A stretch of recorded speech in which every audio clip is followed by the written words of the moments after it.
Ya, sudah membahas soal dampak ekonomi yang akan dirasakan oleh Indonesia terkait dengan penutupan Selat Hormuz.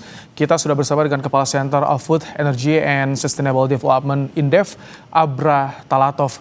Selamat malam, Mas Abra. Selamat malam, Mas Ibrahim. Mas Abra, ini Selat Hormuz ditutup dan Trump bilang rencana perang akan lebih panjang dari rencana awal.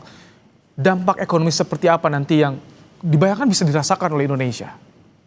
Ya, ya ini yang perlu kita amati hari demi hari ini ya pasca 4 hari serangan Israel ke Iran ini kan, yang pertama lonjakan harga minyak mentah dunia sudah sangat signifikan, bahkan kenaikannya mencapai 13%, atau saat ini di level $82 per barel untuk minyak jenis Brent.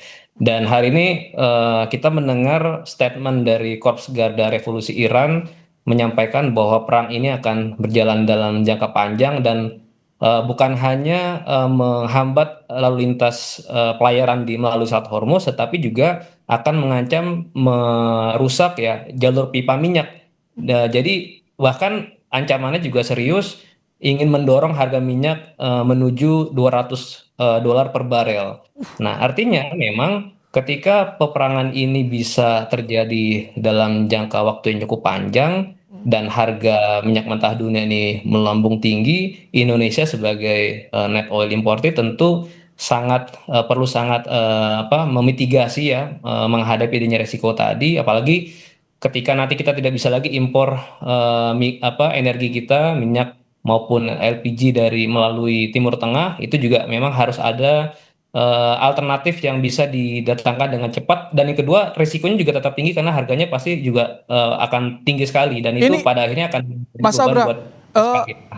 bukan hanya soal harga. Wow, jika tadi sampai $200 per barel kan ini apa kita siap menghadapi itu? Tapi soal supply juga ini bagaimana? Karena kabarnya ada Ya. kapal Pertamina yang masih tertahan juga di sana. Betul.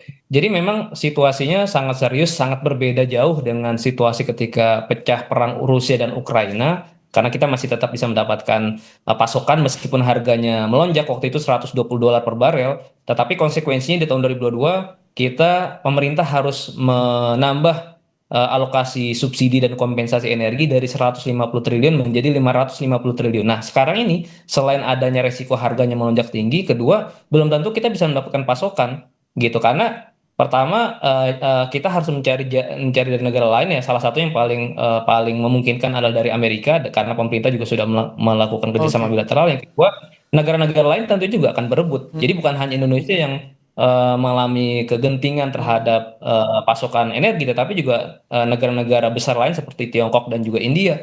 Nah, itu artinya kita memang dalam situasi yang saling Oke. memperebutkan pasokan yang terbatas dari Mas. Mas Abra, itu kan challenge atau tantangan yang akan dihadapi oleh pemerintah. Tapi bagi rakyat, rakyat yang akan merasakan dampak seperti apa dengan adanya konflik Iran, Amerika, Israel ini dan juga penutupan Selat Hormuz ini.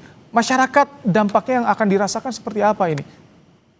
Ya, ketika tadi nanti harga minyak melonjak tajam, kemudian dalam pengadaannya itu juga tadi akan ditransmisikan terhadap harga jual, kan ada dua jenis BBM kita, itu BBM yang disubsidi dan BBM yang non subsidi. Nah, BBM yang non subsidi ini pasti nanti akan mengalami koreksi harga secara apa bisnis as usual. Nah, artinya nanti akan ada potensi shifting konsumen BBM yang non subsidi ke BBM subsidi. Padahal yang BBM subsidi ini kan kuotanya dibatasi. Nah, Oke. kemudian yang kedua juga alokasi untuk subsidinya juga sudah ditetapkan di anggaran 2026 ini. Dan saya kira ruang pemerintah untuk menambah tambahan subsidi energi ini sangat terbatas sekali. Beda sama tahun 2022. Karena 2022 waktu itu defisit kita masih boleh lebih dari 3% terhadap GDP. Tapi kan defisit kita tahun ini sudah dipasang 2,68% atau senilai Jadi ini 689 triliun. Mas Abra, ancamannya selain tadi BBM, energi juga misalkan listrik itu kemungkinan bisa akan mengalami kenaikan harga ke depan kalau ini tidak diantisipasi. Ya, Logistik juga.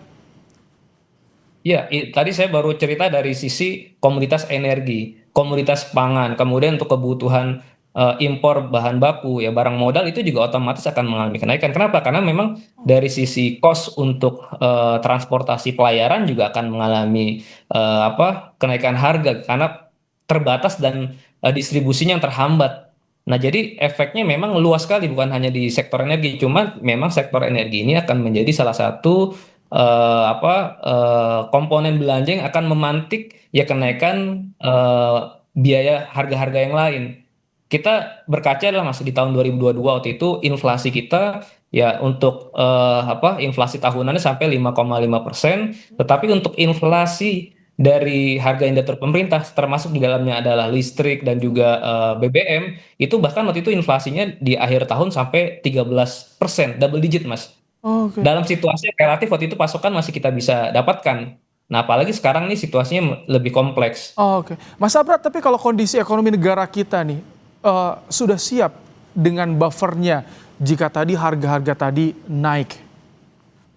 Ya, sayangnya kan memang cadangan BBM pemerintah ini hanya 20 hari ya, Mas. Ya, tentu pemerintah berkejaran dengan waktu untuk mendatangkan lagi tambahan suplai minyak mentah maupun BBM jadi. Di sisi lain juga tentunya harus menambah storage-nya juga untuk menampung Oh, stoknya agak diperbanyak. Jadi cadangannya jangan sampai hanya 20 hari, harus terus ditambah. Kita melihat benchmark dari beberapa negara seperti Jepang misalnya itu lebih dari 100 hari. oke. Jadi kita juga harus melihat, mengukur bagaimana nanti kira-kira kalau ada gangguan pasokan, maka sampai batas berapa bulan kita mampu memenuhi baik dari pasokan di dalam negeri maupun ketersediaan dari luar negeri yang sangat terbatas tadi. Baik, ini menjadi tantangan tadi saya bilang pada pemerintah untuk bisa bersiap menghadapi bagaimana dengan segala kemungkinan yang ada. Terima kasih Kepala Center of Food Energy and Sustainable Development Indef, Abra Talatov, telah menyampaikan pandangannya di program Kompas Malam hari ini. Sama-sama Mas Ibrahim.